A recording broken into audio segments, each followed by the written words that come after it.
हम इस बुक का बच्चे 3rd चैप्टर करेंगे, जो कि अगेन थ्योरेटिकल चैप्टर है। और बच्चे जो हमने फर्स्ट 2 चैप्टर करे हैं वो भी थ्योरेटिकल चैप्टर थे। अगर आपने उसको नहीं देखा, नहीं समझा, तो इस लिंक पर जाके पहले उसको समझिए। क्यों बोल रही हूँ बच्चे? क्योंकि उसमें जो टर्म्स हैं वो आपको पता चलेंगी, जो कि इसमें आगे यूज़ करी जाएंगी, तो आप उसको समझिएगा। और बच्चे इस वीडियो में हम क्या समझेंगे? इस वीडियो में भी हम थ्योरेटिकल पार्ट को समझेंगे, लेकिन वो थ्योरेटिकल पार्ट जो कि बहुत इम्पॉर्टेंट है, एग्ज़ाम्स में आता है, चाहे वो फर्स्ट टर्म हो तभी भी आपको आएगा, 3rd या फाइनल टर्म है बच्चे तभी भी आपको मतलब लाइक क्वेश्चन थ्योरेटिकल आता ही आता है, प्रिंसिपल से रिलेटेड, अकाउंटिंग स्टैंडर्ड से रिलेटिंग, जो अभी हमने इस चैप्टर में पढ़ना है। तो इस चैप्टर को जब पढ़ना ही है तो ध्यान से क्यों नहीं पढ़े, है ना? तो इस चैप्टर को थोड़ा ध्यान से पढ़ेंगे और ज़्यादा बोरिंग नहीं करूँगी, इंटरेस्टिंग वे में पढ़ेंगे, ठीक है? देखिए, चैप्टर का नाम क्या है?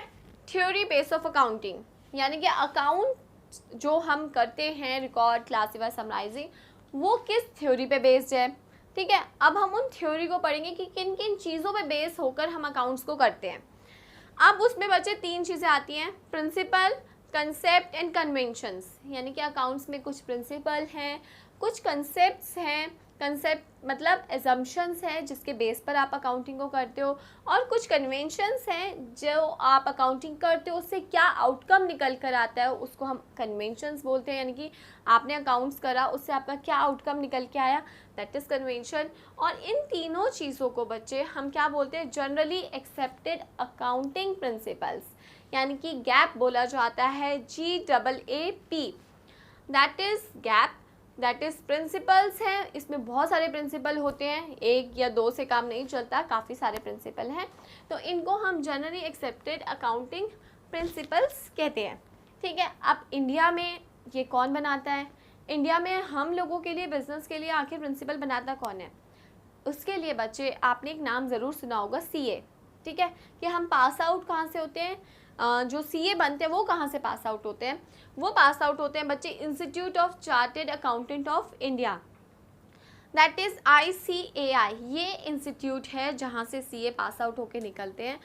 तो यही एक इंस्टीट्यूट है जो इन प्रिंसिपल्स को बनाता है, जो हमारे बिजनेस के अकाउंट्स को डील करता है कि कैसा होना चाहिए, उसका फॉर्मेट कैसा होना चाहिए, क्या क्या आइटम इंक्लूड की जाएगी, क्या आइटम एक्सक्लूड की जाएगी। तो वो ICAI के हैंड में होता है कि वही देखता है इन सब चीज़ों को। अब हम बच्चे इस चैप्टर में क्या करने वाले हैं?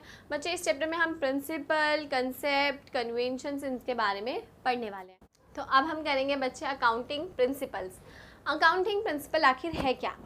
देखो, जब भी हम घर में होते हैं तो हमें हमारे पेरेंट्स समझाते कि बेटा तुम लोगों को इस तरीके से काम करना है, या हम लोगों को बच्चे कई हमारे रिश्तेदार समझाने आते हैं कि भाई ये चीज़ कोर्स ज्वाइन कर लो, या हमें गाइड करते हैं समय समय पे, है ना, कि ये ज्वाइन करो या वो ज्वाइन करो, आपको इस तरीके से काम करना चाहिए, उस तरीके से काम करना चाहिए। सेम अकाउंट्स में होता है। अकाउंट्स के प्रिंसिपल क्या है बच्चे? वो जनरल लॉ है, या आपके रूल्स हैं, या आपकी गाइडलाइंस है जो आपको गाइड करती है कि आपको किस तरीके से काम करना है। अकाउंट्स में जिस तरीके से काम किया जाता है, जिस बेसिस पे काम किया जाता है, उसको अकाउंटिंग प्रिंसिपल कहते हैं। अकाउंटिंग प्रिंसिपल्स क्या हैं? Accounting principle are a general law, rule and guidelines, जिसके बेसिस पे कंपनी क्या करेगी बच्चे? अपने काम को करेगी, ठीक है?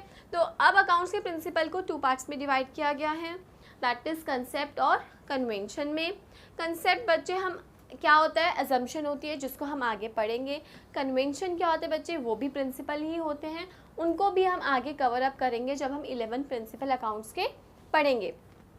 अब अकाउंट्स के प्रिंसिपल जो है उसके क्या फीचर है, ये तो हमने पता कर लिया कि भाई वो क्या है। वो एक जनरल गाइडलाइंस होती है जो बिज़नेस को ये बताता है कि हमें इस तरीके से काम को करना है। लेकिन वो फीचर्स क्या हैं उसके बच्चे? दे आर मैन मेड, मतलब उनको कौन बनाता है? हम ही लोगों ने बनाया है, अकाउंटेंट से ही ने बनाया, मतलब अकाउंटेंट्स ने बनाया है, by doing again and again, practice कर करके उनको बनाया गया है। सेकेंड चीज़, फ्लेक्सिबल नेचर के होते हैं, यानी कि रिजिड नेचर की नहीं है। ये साइंस के प्रिंसिपल की तरह रिजिड नहीं है जिसमें हमें 2 ml लेना है तो उतना ही लेना है, कोई चेंजेस नहीं कर सकते, ऐसा नहीं है। फ्लेक्सिबल होते हैं, आप इसमें अकॉर्डिंग टू दी नेचर और अकॉर्डिंग टू दी टाइम आप उसे चेंज कर सकते हैं। एंड जनरली एक्सेप्टेड यानी कि ये वो प्रिंसिपल है बच्चे जो आपको बिजनेस अगर आप रन कर रहे हो तो आपको इनके बेसिस पे काम को करना ही पड़ेगा। आप इनको छोड़कर काम नहीं कर सकते, नहीं तो आपके अकाउंट्स कुछ टेढ़े मेढ़े ही बनेंगे। तो ये क्या थे, आपके प्रिंसिपल के फीचर्स थे। अब हम सबसे पहले कंसेप्ट को करेंगे, फिर 11 प्रिंसिपल्स जो हैं उनको कवर अप करेंगे। तो अब हम करेंगे अकाउंटिंग कंसेप्ट और असम्पशंस। देखिए नाम से पता चल रहा है कंसेप्ट यानी कि उसके बारे में, असम्पशंस क्या बच्चे, जो कि हम एज्यूम करके चलते हैं, यानी कि बिज़नेस को जब भी हम स्टार्ट करते हैं तो कुछ असम्पशंस लगा कर चलते हैं, कुछ चीज़ें एज्यूम करके चलते हैं। तो बेसिकली 3 चीज़ें हैं, 3 असम्पशंस कह सकते हो, जो हैं आपकी बुक में दी गई हैं, जो आपको पढ़नी है, जो आपको समझ आनी चाहिए क्योंकि ये पेपर में आती हैं। तो सबसे पहली असम्पशन है बच्चे going concern assumption. Going concern assumption क्या है, देखो जब भी हम बिज़नेस स्टार्ट करते हैं ना, हम हमेशा ये सोच के करते हैं कि भाई हमारा बिज़नेस है, हमने बड़ी मेहनत से स्टार्ट कर रहे हैं तो कभी तो बंद होगा ही नहीं, हमेशा चलता रहेगा ये, और ना ही हमने अभी इसे बंद करना है। ठीक है, तो ये हम एज्यूम करके चलते हैं कि हमारा बिज़नेस है ना, तो ये हम सोच ही नहीं सकते कि अभी हम बंद करेंगे, क्योंकि भाई अभी तो हम स्टार्ट कर रहे हैं उसको, तो हम सोच नहीं सकते कि हम उसे बंद करेंगे, और ना ही हम करना चाहते हैं। यही अजम्पशन बच्चे बिजनेस लगा के चलता है, that business shall continue for a foreseeable period and there is no intention to close it, यानी कि वो लंबे समय तक चलता रहेगा और हमारी कोई भी ऐसी इंटेंशन नहीं है कि हमें उसे क्लोज करना पड़े। अनटिल एंड अनलेस हम लोगों को भाई जब पता चल जाएगा कि भाई अब तो बहुत लॉस हो रहा है, हम लोगों को बंद करना पड़ेगा, लेकिन बिज़नेस कभी भी ये सोच के बिज़नेस स्टार्ट नहीं करता कि उसे बिज़नेस को बंद करना पड़ेगा। ये अजम्पशन आपकी गोइंग कंसर्न अजम्पशन कहलाती है। सेकेंड अजम्पशन है आपकी बच्चे कंसिस्टेंसी अजम्पशन। कंसिस्टेंसी अजम्पशन क्या है, लाइक कंसिस्टेंट मतलब क्या होता है कि आपने जो चीज़ अडॉप्ट की है उसमें कंसिस्टेंट रहो। जैसे हमारा रिजल्ट कई बार कंसिस्टेंट आता है कि भाई 80% तो 80 के आसपास आ रहा है, कंसिस्टेंट है, ज़्यादा उतार चढ़ाव नहीं है।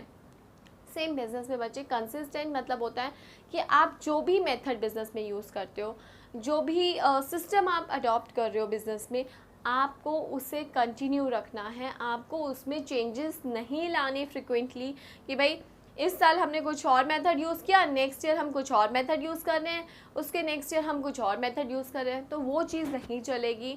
बिज़नेस हमेशा ये अजम्पशन लगा के चलता है कि अगर हमने कोई भी मेथड इस साल अडॉप्ट किया है तो हमें उसमें कंसिस्टेंट रहना है, हमें उसी मेथड को यूज़ करते हुए चलते जाना है। अभी जैसे आप आगे के चैप्टर में जब डेप्रिसिएशन पढ़ोगे तो उसमें लाइक 2 मेथड है, ठीक है, straight line and diminishing balance method. अभी इसका मतलब आपको नहीं पता, लेकिन इसमें क्या होता है कि अगर बिज़नेस एक मेथड अगर अडॉप्ट करता है तो उसको उसी मेथड को कंटिन्यू करते चले जाना है, वो इतनी जल्दी उसमें चेंज नहीं ला सकता।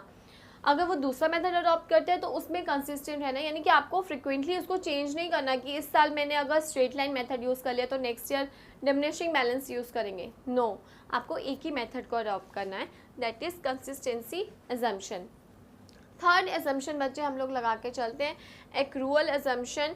एक्रूअल असम्पशन क्या कहती है बच्चे, ये असम्पशन ये कहती है कि जब भी आपकी ट्रांजैक्शन होगी मतलब जब आप ट्रांजैक्शन में एंटर होगे, आप उसी समय उस ट्रांजैक्शन को रिकॉर्ड करोगे, whether you receive the cash और नॉट। अगर आपको पैसा आज मिल रहा है या 1 महीने बाद मिल रहा है उससे मतलब नहीं है। अगर आपने आज किसी को सेल करी है तो वो आज की सेल मानी जाती है, उसको आपको आज ही रिकॉर्ड करना है। आप 1 महीने का वेट नहीं करोगे कि 1 महीने बाद मुझे पैसा मिलेगा तब जाके मैं उसे रिकॉर्ड करेंगे, नहीं, आपकी ट्रांजेक्शन आज हुई है, आज ही रिकॉर्ड करो। That is transaction recorded when it is enter, not when the settlement done. आपको सेटलमेंट का इंतज़ार नहीं करना। तो ये 3 असम्पशन है बच्चे, जिसको मैंने शॉर्ट में आपको समझाया है कि आप इनके मीनिंग को समझ सको कि आखिर इसमें है क्या। तो नेक्स्ट वीडियो में हम प्रिंसिपल पढ़ेंगे, और इस वीडियो में जितना मैंने पढ़ा क्या आप लोगों को समझ आया है? अगर आया है तो आप मुझसे ज़रूर शेयर कीजिएगा मेरे फेसबुक, इंस्टा पे या यूट्यूब पे कमेंट के थ्रू, और मेरे चैनल को बच्चे सब्सक्राइब करना बिल्कुल मत भूलिएगा, और बेल आइकन को प्रेस करना भी बिल्कुल मत भूलिएगा। और अगर आपको ये मेरी वीडियो पसंद आई है तो प्लीज़ एक बार लाइक करिए।